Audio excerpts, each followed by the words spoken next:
Tamilnadu, Kerala, Karnataka, Andhra Pradesh, Telangana, Punjab, Odisha demand fair delimitation. Honorable Chief Ministers, Honorable Deputy Chief Minister, Honorable Ministers, respected members of the Parliament, respected political party leaders and the representatives. Good morning to everyone present here.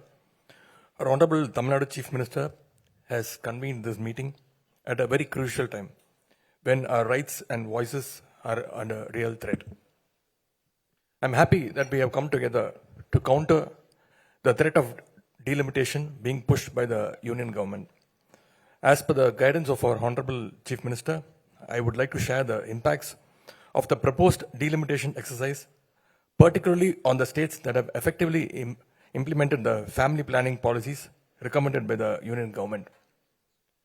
I would like to highlight the 5 important areas in this presentation. The trend in the population growth. Number 2, the history of delimitation exercises. Number 3, the possible delimitation scenarios. Number 4, the impact on states like us. And number 5, the why we need to join hands right now. For decades, states present here have made significant efforts to control and manage the population growth. We introduced policies, raised awareness, and achieved what the nation aimed for, a stable population growth. While some other states continued to experience rapid population growth, we acted responsibly. As a result, we reached the population replacement rate much earlier than many other states. But instead of being rewarded for this achievement, we are now at the risk of losing our political representation. The green line in this graph clearly shows how effectively the states present here have controlled the population growth rate. On contrary, you can see the violet line, the population growth in other states have continued to rise post 1971. According to the Article 82 of the Indian Constitution, parliamentary seats should be adjusted after every census. Accordingly, the number of seats were increased from 489 to 494 as per the census of 1951. This was then increased to 522 seats after the 1961 census. The last delimitation was done in 1973 based on the 1971 census, fixing the number of seats at 543, which is right now. To encourage the states that successfully implemented the population control program, the Constitution was amended earlier to freeze the delimitation exercise. The 42nd Amendment, enacted in the 1976, allowed the delimitation exercise to remain frozen for the next 25 years, that is till 2000. When this period was expired, the 84th Amendment was enacted in 2002, extending the freeze for another 25 years, that is till 2026. As we all know, the freeze implemented in 2002 is set to expire. So what will happen in 2026? The 2021 census, which was postponed due to COVID-19, has still not been done. Particularly, it is a strategy to implement the delimitation after the 2026. If they use the post-2026 census data, the allocation of Lok Sabha seats will change drastically. And here lies the danger. States with high population growth will gain more seats, while states like us, we will lose significant political representation. So far, the Union government is reluctant to make any official statement on the continuation of the freeze imposed in 2002. In fact, there are contradicting statements from the Honorable Prime Minister and the Home Minister on delimitation, creating a lot of confusions. In September 2023, Honorable Union Home Minister Amit Shah said in the Parliament that the delimitation process would be implemented and seats would be increased. However, Honorable Prime Minister Narendra Modi, addressing an election rally in Telangana in 2023, said that if the delimitation exercise was implemented, southern states would lose around 100 seats. Meanwhile, Union Home Minister, who recently visited Coimbatore, claimed that Tamilnadu will not be affected by this delimitation exercise. Therefore, the questions we have in front of us are, will the freeze be extended or not? Will the number of seats remain the same or will it increase? If increased, what will be the number? On what basis the seats will be distributed among the states?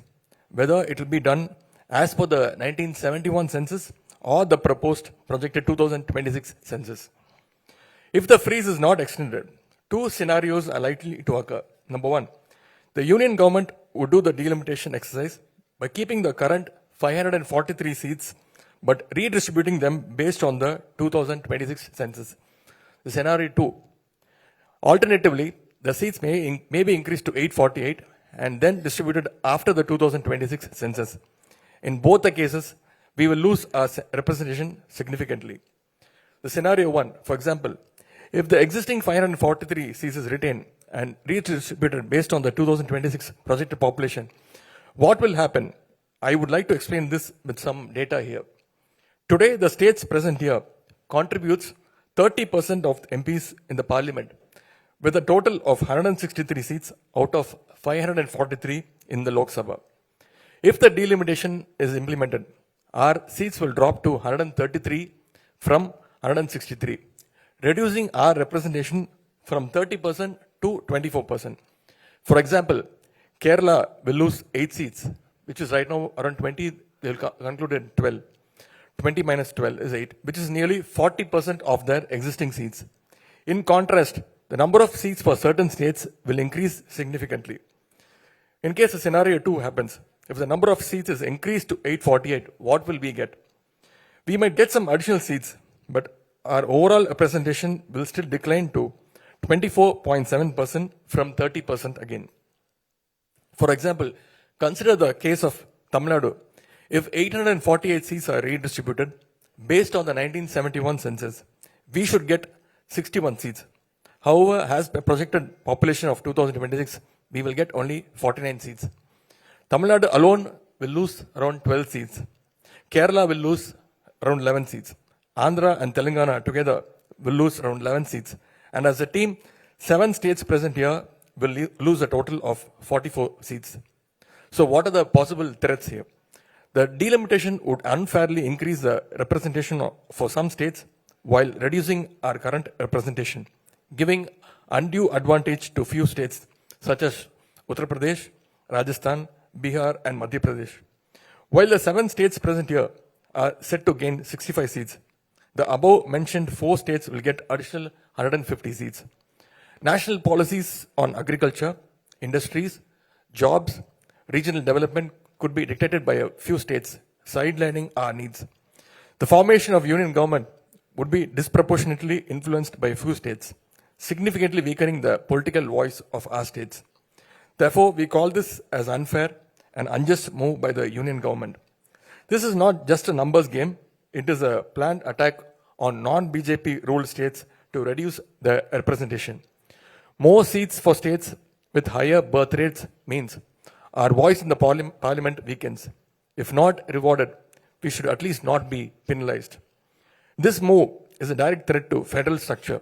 So we must act quickly and we must act together.